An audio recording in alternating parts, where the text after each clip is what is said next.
வைஜத் from ஜபாதுபட்டி Pudur power writer அப்படிங்கிற YouTube channel மூலமாக உங்களை மீண்டும் சந்திப்ப ரொம்ப மற்ற மகிழ்ச்சி. அத்தோட எங்கள் சேனலை சப்ஸ்கிரைப் பண்ணுங்கள், பெல் பட்டன் மறந்துடாதீங்க. அத்தோட எல்லாத்துக்கும் ஷேர் பண்ணுங்கள். அதாவது மதுரை மாவட்டம் ஃபுல்லாக ஒரு போஸ்டர் இன்னைக்கு ரொம்ப அளப்பறையாக அசிங்கப்பட்டு கொண்டிருக்கிறது அப்படிங்கிறது ரொம்ப இன்னைக்கு பகிரங்கமான உண்மையாக போயிடுச்சு. பாஜக போஸ்டர் தான் நேரம். அதாவது அங்கே மதுரை மேற்கு மாவட்ட தலைவர் சசிகுமார் இருக்காங்க, பாஜக. அவர் பெண்கள் வகையில் ரொம்ப வீக்கு போனது. அங்கே இருக்கக்கூடிய பாஜக கட்சி இருக்கிற பெண்கள்கிட்ட கொஞ்சம் ஏகப்பட்ட பாலியல் சீண்டர்கள், பாலியல் வன்முறைகள்லாம் பண்ணிட்டு இருப்பாங்க. அதன் அடிப்படையில் அங்கே இருக்கக்கூடிய ஒரு நிர்வாகியோட நெருக்கமான ஒரு தொடர்பு ஏற்பட்டு அது போயிருக்கு. அப்புறம் அது சம்பந்தமாக ஏகப்பட்ட நிர்வாகிகள் சொல்லுவாங்க இல்லையா, இல்லை சார் ஒரு கட்சியில் இப்படிலாம் ஒரு அசிங்கம் பண்ணிட்டு இருக்கிறீங்கன்னு சொல்லி ஒரு அட்வைஸ் கொடுப்பாங்க. பல ஆண் நிர்வாகிகள் அட்வைஸ் கொடுத்துருப்பாங்க, அதை மாற்ற கருத்து இல்லை. அதெல்லாம் கேட்காம இவன்னு பண்ணியிருக்கிறாரு. அப்படியே ஒரு பெண் நிர்வாகி, பாஜக பெண் நிர்வாகிக்கு இவருக்கு நெருங்கிய தொடர்பு அப்படியே ஏதாச்சும் ஓட்டிகிட்டு வந்திருக்கிறாரு. அது இருக்கக்கூடிய அங்கே இருக்கக்கூடிய பெண் பாஜக பெண் மதுரை மாவட்ட பெண் நிர்வாகிகளுக்கு மற்றபடி இருக்கக்கூடிய மற்ற நிர்வாகிகளுக்கு பிடிக்கிறாங்க. இதை அவங்க ஒய்ஃபு கோப்பம் பிடிச்சிட்டாங்க. ஏதோ ஒரு வகையில் பார்க்கக்கூடிய சமயத்தில் அவங்க அந்த பெண் நிர்வாகிகிட்ட, ஏன்னா இந்த அம்மாளுக்கு கணவன் இல்லையா சசிகுமார், ஆமாம் சும்மா அப்படியே சகஜமாக பேசுகிற வகையில் ஒரு ஆடியோ மாட்டிக்கிச்சு. ஆடியோ அதை கேட்டவுடனே இந்த அம்மா அப்படின்னு ரொம்ப அதிர்ச்சி ஆயிடுறாங்க. என்னடா நம்ம புருஷன் பாஜக கட்சிங்கிறதுக்கு ஒரு மாவட்ட தலைவராக இருக்கிற மாதிரி ஒரு போஸ்டிங் போயிட்டு இருக்கு, நம்மளும் ரொம்ப சந்தோஷமா பாராட்டுதான் இருந்தோம். ஆனா இந்த அளவுக்கு ஒரு பாலியல் தூண்டுதலா பாலியல் வன்கொடுமையா நடந்துக்குவார், இந்த அளவுக்கு நம்மை மறந்து குடும்பத்தை மறந்து இப்படி ஒரு அற்புதமான ஒரு விஷயமா அப்படின்னு அந்த அம்மா என்ன பண்ணிட்டாங்க, போலீஸ்ல கம்ப்ளைண்ட் பண்ணிட்டாங்க. ஆமா, மதுரை மாவட்டம் அந்த போலீஸ்ல கம்ப்ளைண்ட் பண்றோம். அவங்க திருப்பரங்குன்றம் உடனே அவங்க கூப்பிட்டு வச்சு விசாரிச்சு அட்வைஸ் பண்ணி, ஏப்பா இதெல்லாம் பண்ற, குடும்பம் இருக்குல்ல, இல்லாட்டி பரவாயில்ல, கட்சியிலேயே அதை பற்றி ஒன்றும் கட்சின்னு இருந்தால் ஆம்பளை இருப்பாங்க பொம்பளை இருப்பாங்க, அதுக்கு மாதிரி நடந்துட்டு போயிருங்க. இருக்கக்கூடிய நிர்வாகிகளை வச்சுக்கிட்டு நீங்கள் வாட்டுக்கு ஒரு சைடாக வச்சு ஓடிக்கிட்டு இருந்தீங்கன்னா அப்புறம் குடும்பம் பாதிக்குமா இல்லையா? வைப்பாட்டியாக சின்ன வீடாக வச்சுட்டு உட்காந்துருந்தா அப்படின்னா அப்புறம் பொண்டாட்டிக்கிற ஒரு விஷயம் மறந்து போயிருமா இல்லையா அப்படின்னு அட்வைஸ் பண்ணி அனுப்பிச்சிட்டாங்க. அப்படி இருந்தாலும் அவர் அந்த தொடர்பை விட்டதா தெரியல. உடனே பார்த்தா அங்கே இருக்கக்கூடிய அந்த மதுரை மேற்கு மாவட்ட பெண் நிர்வாகிகள் ஒரு போஸ்டர் போட்டாங்க. அதாவது கண்டிக்கிறோம் கண்டிக்கிறோம், பெண்களை தெய்வமாக மதிக்கும் பாரதிய ஜனதா கட்சிக்கும் பெண்களுக்கும் அவப்பெயரை ஏற்படுத்தி சசிகுமார் மேற்கு மாவட்ட தலைவரை வன்மையாக கண்டிக்கிறோம்.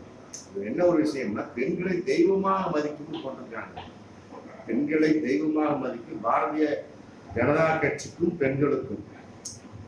ஆமா, இது எந்த அளவுக்கு உண்மைங்கிறது நம்ம தமிழகத்தை பார்த்துக்கிட்டு தான் இருக்கு. காயத்ரி ரகுராமன் கேட்டா தெரியும், மற்றபடி இருக்கக்கூடிய ஏகப்பட்ட விஷயங்களை போயிட்டு இருக்கு. ஆமா, கேடி ராகவன் வீடியோவெல்லாம் இந்த மதுரை மாவட்ட பெண்கள் பார்க்கல போல இருக்கு. மற்றபடி சசிகலா புஷ்பா மேட்ரு அதெல்லாம் தெரியாத போல இருக்கு. ஏன்னா அப்புறம் எடியூரப்பா தடவை மற்ற தெரியாத போல இருக்கு. போட்டிருக்காங்க பாருங்க, பெண்களை தெய்வமாக மதிக்கும் பாரதிய ஜனதா கட்சிக்கும் பெண்களுக்கும். அதை விட்டுருங்க, பாரதிய ஜனதா கட்சிக்கும் அப்படிங்கிறது எந்த அளவுக்கு தொடர்பு அப்படிங்கிறது தெரியலையா? காயத்ரி ரகுராமே பச்சை பச்சையா சொல்லிட்டாங்க. ஏன் டெய்சி திருச்சி சூர்யா மேட்ரே பயங்கரமா போச்சு அந்த ஆடியோ. அந்த மாதிரி ஒரு ஆடியோ அந்த மாதிரி கையில கிடைச்சிருக்கு. ஆமா, அந்த மாதிரி இருக்கக்கூடிய சமயத்து இந்த போஸ்டர் போட்டுருக்காங்க. அதாவது மேற்கு மாவட்ட தலைவரை வன்மையாக கண்டிக்கிறோம், மாநில தலைமை உடனே பதவி நீக்கம் செய், தூண்டாதே போராட தூண்டாதே, இவன் சொல்லி போட்டு முஸ்லிம் பாரதிய ஜனதா கட்சியை நேசிக்கும் பெண் தொண்டர்கள் பாருங்க. இது பெண் தொண்டர்களை மட்டுமே அடித்திருக்கக்கூடிய ஒரு பகிரங்கமான ஒரு போஸ்டர். இன்னைக்கு மதுரை மாவட்டம் ஃபுல்லா திருப்பரங்குன்றம், உசிலம்பட்டி, மற்ற அங்கே இருக்கக்கூடிய திருமங்கலம் எல்லாம் பயங்கரமா போஸ்டர் விட்டு அலப்பறை பண்ணிட்டாங்க. இருந்து சசிகுமாரை நோக்கி எந்த ஒரு நடவடிக்கையுமே இல்லை. ஆமா, அண்ணாமலை பாத யாத்திரை போயிட்டு இருக்காரு, இப்படிப்பட்ட விஷயங்களை கண்டுக்க மாட்டாரு போல இருக்கு. ஏன்னா அவர் மேல ஏகப்பட்ட குற்றச்சாட்டு, காயத்ரி ராமன் குற்றச்சாட்டு பயங்கரமா சுமத்தினாங்க. ஆமா, ஏதோ ஒரு வகையில பேசிட்டு இருக்க சமயத்துல அடி செருப்பால அப்படின்னாங்களாம் காயத்ரி ரகுராம். இல்ல சிஸ்டர் அப்படின்னாராம் அண்ணாமலை. போயான்னு சொல்லி போட்டு வெளியே வந்துட்டான் காயத்ரி ராம் அப்படின்னு அவங்க பேட்டி கொடுக்குறாங்க. நமக்கு என்ன தெரியும், பக்கத்துல பார்த்தோம். ஆச்சா, இந்த மாதிரிலாம் வந்து பாலியல் வன்கொடுமை, பாலியல் சீண்டல், பாலியல் பலாத்காரம் நிறைந்த ஒரு கட்சி அப்படிங்கிறத வந்து இந்த சம்பவம் வந்து மீண்டும் வந்து பாரதிய ஜனதா கட்சியை நிரூபித்திருக்கிறது அப்படிங்கிறத பகிரங்கமான உண்மை. அடுத்த இன்னொரு விஷயம் வந்து இந்த கர்நாடகாவில் ஒரு சம்பவம் நடந்துட்டு இருக்கு. அதாவது வந்து அங்க இருக்கக்கூடிய கர்நாடகாவில் காங்கிரஸ் ஆட்சி பண்ணிட்டு இருக்கிறாங்க. அங்க வந்து உள்துறை அமைச்சரா வந்து பரமேஸ்வரா அப்படிங்கிறவர் இருக்கார். அவர் வந்து போலீஸார் துறைக்கு வந்து ஒரு உத்தரவு போட்டிருக்காரு. அதாவது நிலுவையில் உள்ள வழக்குகள்லாம் வந்து க்ளோஸ் பண்ணுங்க, தீர்வு காணுங்க. ஏகப்பட்ட வழக்கு நிலுவையில் இருக்கும் பாருங்க. இப்போ ஹைகோர்ட்லேயே கோர்ட்லேயே எடுத்துங்க, போலீஸ் ஸ்டேஷன் எடுத்துங்க. அப்போ பழைய வழக்குகள் அப்படியே நிலுவையில் எடுத்துட்டு இருக்கோம். அதை அவங்களும் கண்டுக்க மாட்டாங்க, கொடுத்தவங்களும் கண்டுக்க மாட்டாங்க, அப்படியே போயிட்டு இருப்பாங்க. அப்படிப்பட்ட விடுதலை இருக்கக்கூடிய நிலுவையில் இருக்கக்கூடிய வழக்கையெல்லாம் வந்து தூசி தட்டி எடுங்க அப்படிங்கிற வகையில வந்து இன்னைக்கு வந்து கர்நாடகாவோட ஏகப்பட்ட பாஜக கைது செய்யப்பட்டு கொண்டிருக்கிறாங்க அப்படிங்கிற அலறம் அங்கிருந்து இன்னைக்கு வெளிப்படுது. என்னன்னு கேட்டா, அதாவது 1992 அயோத்தியில் ராமர் கோவில் கட்ட வேண்டும் சொல்லிட்டு அங்க போராட்டம் பண்ணியிருக்கிறாங்க. மிகப்பெரிய ஒரு போராட்டம். அப்புறம் வன்முறையாவே வெடிச்சிருக்கு. ஆமா, அதாவது வந்து கர்நாடகா ஹூப்பள்ளியில பயங்கரமான போராட்டம் நடந்தது. அதுல வந்து ஸ்ரீகாந்த் பூஜாரி அப்படிங்கிறவர் வந்து பங்கேற்றிருக்காரு. நிறைய பேர் பங்கேற்றிருக்கிறாங்க. இது வந்து 32 வருடங்களுக்கு முன்னால் நடந்தது. 1992 நடந்தது. அன்னைக்கு வந்து அவர் கைது செய்யப்பட்டிருக்கார். பூஜாரி, ஸ்ரீகாந்த் பூஜாரி அப்படிங்கிற அந்த அந்த போராட்டத்தில் கலந்துட்டாங்க. போலீஸார் அப்படியே விட்டாங்க, அவரை கைது பண்ணாம அப்படியே விட்டாங்க. மற்றும் அதுக்கு பின்னால் ஏதோ விஷயத்துல அமுச்சு விட்டாங்க, கைது செஞ்சு பிறகு அமுச்சு விட்டாங்க. அது சம்பந்தமா ஸ்ட்ராங்கா சட்ட நடவடிக்கை எடுக்கல. உடனே இன்னைக்கு வந்து இது காங்கிரஸ் என்ன பண்ணாங்க, 32 வருஷத்துக்கு முன்னால ஏகப்பட்ட, அதாவது நிலுவையில் உள்ள வழக்கை வந்து டக்கு டக்குன்னு எடுத்து போலீஸ் ஸ்டேஷன் சுத்தம் பண்ணுங்க பார்த்து போலீஸாரை பார்த்து சொல்லியிருக்கிறாங்க உள்துறை மந்திரி பரமேஸ்வரா. கர்நாடகாவில் எல்லாத்தையும் பண்ணக்கூடிய சமயத்து இந்த கம்ப்ளைண்ட் இருக்கு ஸ்ரீகாந்த் பூஜாரினால. அப்புறம் மற்றபடி அந்த நேரத்தில் 1992 இது அயோத்தி ராமர் கோவில் கட்டமைச்சு கூட போராட்டம் பண்ண ஏகப்பட்ட இந்து மக்கள் வந்து கலந்து அதை கைதாகிருப்பாங்க. அதெல்லாம் அப்படியே விட்டாங்க. ஆனால் கம்ப்ளைண்ட் அப்படியே வச்சிருக்கிறாங்க. இன்னைக்கு வந்து மீண்டும் அதை தூசி தட்டு அப்படி இன்னைக்கு ஏகப்பட்ட பேர் இன்னைக்கு அரெஸ்ட் ஆகி கொண்டிருக்கிறா என்பது ஒரு தகவலாக இன்னைக்கு போயிட்டு இருக்கு. அதாவது ஒரு கட்சி வந்து இன்னொரு கட்சி என்ன செஞ்சாங்கன்னு தூசி தட்டுவாங்க. அது மாதிரி தான் செந்தில் பாலாஜி தூசி தட்டில பாஜக, அப்புறம் பொன்முடியை தூசி தட்டில அந்த மாதிரி தான். என்ன 30 சீட் தமக்கு என்ன பிற்பகல் தாமே வரும். நீ ஒருத்தவன் தலையில குட்டு வச்சுன்னா அப்புறம் நீங்க டவுனா வரப்ப அவன் வந்து தலையில குட்டு வைப்பானா இல்லையா? இவர் EVKS இளங்கோவன் சொல்ல மாதிரி மோடி மேல ஏகப்பட்ட கிரிமினல் வழக்குகள் இருக்குது.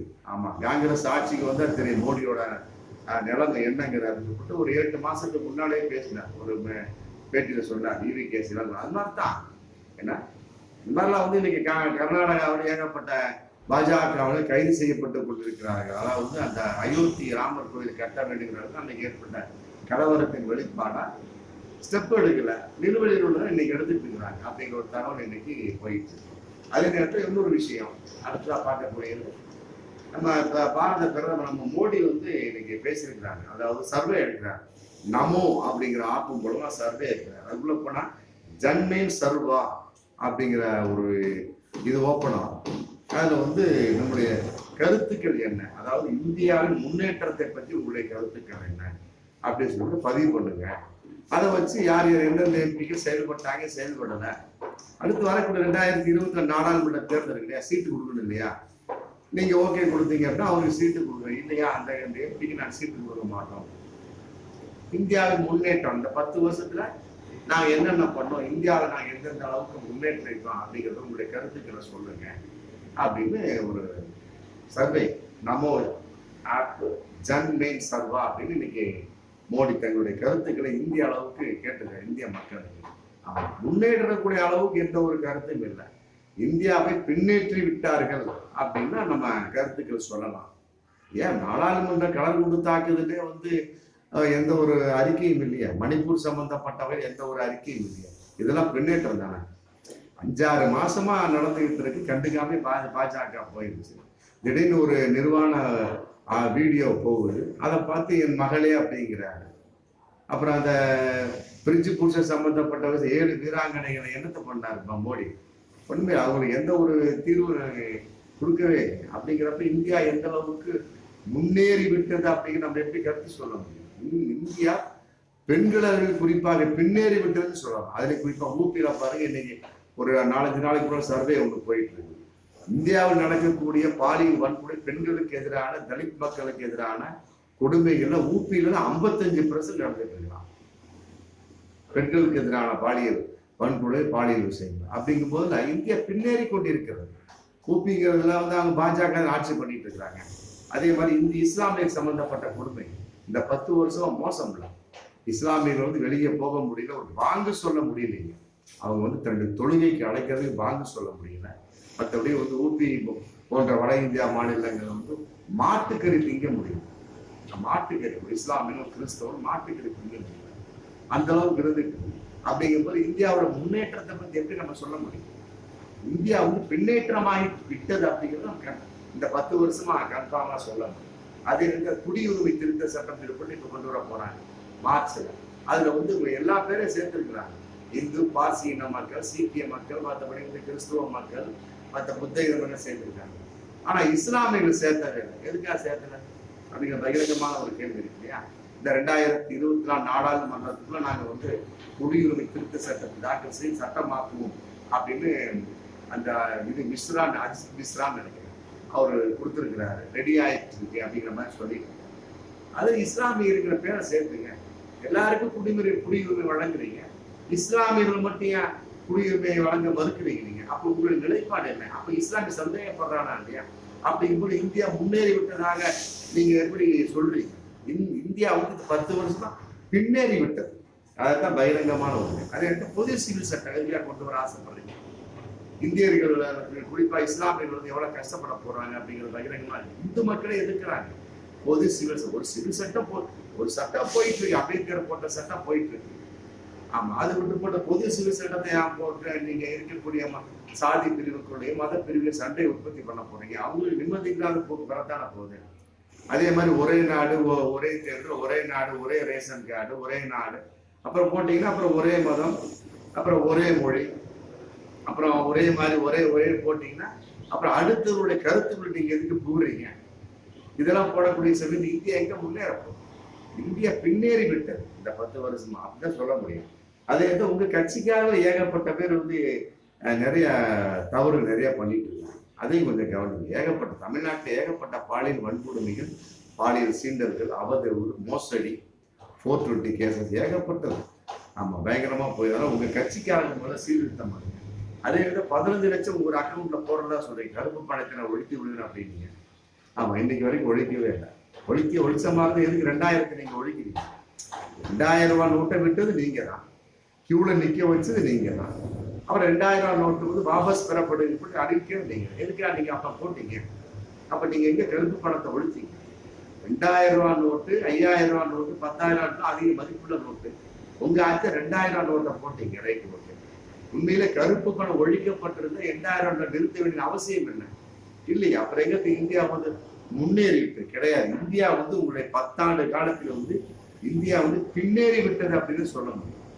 அதே முகமது நபியை பற்றி உங்க பாஜக ஒரு லேடி அவதூறா பேசினாங்க ஒரு 1.5 வருஷத்துக்கு முன்னாடி. அவரை நீங்க கைது பண்ணிட்டீங்களா? இன்னைக்கு வரைக்கும் கோர்ட்ல கேஸ் போயிட்டு இருக்கு. அது சம்பந்தம் என்னன்னே தெரியல. ஆமா, முகமது நபி இழிவாக பேசிய அந்த லேடியை இன்னைக்கு வரைக்கும் கைது பண்ணிட்டீங்களா? அதே பிரிட்ஜ் பூசனை கைது பண்ணிட்டீங்களா? அதே மாதிரி ரமேஷ் பிதுரி சட்டமன்ற இது நாடாளுமன்றத்துல பிஎஸ் பகுஜன் சமாஜுக்கு ஒரு இஸ்லாமியர் கேவலமா பேசினாங்க. அவன் வார்த்தை அடங்காம பேசுறான். அவரை கைது பண்ணிட்டீங்களா? அவருக்கு ஏதாவது பாடம் கட்சி விட்டு நீக்கிட்டீங்களா? அதே மாதிரி பிரதாப் சிங்கா அந்த இது கலர் குண்டு தாக்குதலுக்கு உட்படுத்தப்பட்ட அந்த பண்ணாடு இருந்திருப்பாங்க 5-6 பசங்க, அவங்களுக்கு அனுமதி சீட்டு கொடுத்தாங்க பிரதாப் சிங்கா. அவர் நீங்க கட்சி விட்டு நீக்கிட்டீங்களா? சொல்லுங்க. இதெல்லாம் அதே மாதிரி தமிழ்நாட்டில் குஷ்பு அப்படிங்கிற சேதி பாசைன்னு ஒரு பிரச்சனைக்கு டூர் போட்டாங்க. அந்த சேதி பாசை குஷ்பு நீக்கிட்டாங்களா? அதே மாதிரி இப்போ நடந்த தேசிய இந்த வெள்ள பாதிப்புக்கு தேசிய பேரிடராக அறிவிக்க முடியாதுன்னு சொன்னீங்க. அதே மிகப்பெரிய ஒரு முன்னேற்றம் தானே. பாஜக ஆட்சி இங்க இருக்கு, மதியத்துல இருக்கு, ரைட், ஓகே. திமுக வந்து தமிழகத்தை திமுக இருந்ததுனால தப்பிச்சது. ஓடி ஓடி ஓடி ஓடி தன்னுடைய வெளிப்பாட்டை நிலைப்படுத்தினாங்க. உதயநிதி ஸ்டாலின் பயங்கரமா மற்றபடி இருக்கக்கூடிய இஸ்லாமிய மக்கள் மற்ற அனைத்து கட்சியிலும் போய் தன்னுடைய நிலைப்பாடை வந்து மக்களை காப்பாத்தினாங்க. ஆமா, தமிழக அரசு காப்பாத்துச்சு. ஆனா இது வரைக்கும் தேசிய பேரிடரை நாங்கள் அறிவிக்க முடியாதுன்னு நிர்மலா சீதாராமன் சொல்லிட்டாங்க. அது எதன் வெளிப்பாடு கேட்டா வந்து நாங்கள் ஜிஎஸ்டிங்க கட்டக்கூடிய ஜிஎஸ்டி 100% நாங்கள் தமிழகத்துக்கு திருப்பி கொடுத்துட்றோம் அப்படின்னு மட்டும் சொல்றாங்க. இல்லையே, ஒன்று அப்படி ஒன்று திருப்பி கொடுக்குற மாதிரி இருந்து இவங்க பேம்புடி முடிச்சுட்டு இருக்காங்க, காசு இல்லைன்னு பேம்புடி முடிச்சுட்டு இருக்காங்க திமுக. அதனால உங்களை இந்த கோலோ இந்திய இந்த விளையாட்டுக்கு கூட்டம் அழைப்பதற்கு கொடுக்க வந்தீங்கன்னா 32,000 கோடி பணம் கொடுங்க உடனே விடுவீங்க சொல்லி எதுக்காக அவர் சொல்றாங்க உதயநிதி ஸ்டாலின். புரியுதா? அதனால தேசிய பேரிடராக அறிவிக்க முடியாதுன்னு சொல்லிட்டீங்க. இந்த 32,000 கோடியாவது கொடுங்க.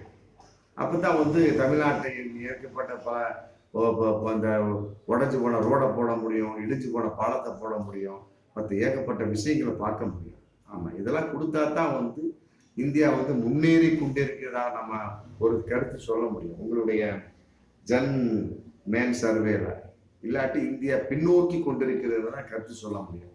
அப்படிதான் போயிட்டு இருக்கு ஏகப்பட்டவும். அதாவது இவருக்கு இவர் தேவையில்லைன்னு சொல்லிப்பட்டு தான் பாரதிய ஜனதாவுக்கு மக்கள் வந்து வாய்ப்பு அளிச்சாங்க. ஆனா அதுக்கு அவனே பரவாயில்ல அப்படிங்கிற மாதிரி போச்சு. கிராமத்துல ஒரு பழமொழி கூட சொல்லுவாங்க, அவனுக்கு அவ புலிப்புல அப்பன் அப்படிங்கிற கதையாத்தான் இன்னைக்கு பாரதிய ஜனதா போயிட்டு. அப்படிங்கும்போது இந்தியா வந்து பாரதிய ஜனதாவால் முன்னேறவில்லை அப்படிங்கிறத பகிரங்கமான மீண்டும் அடுத்த வீடியோ சந்திப்போம்.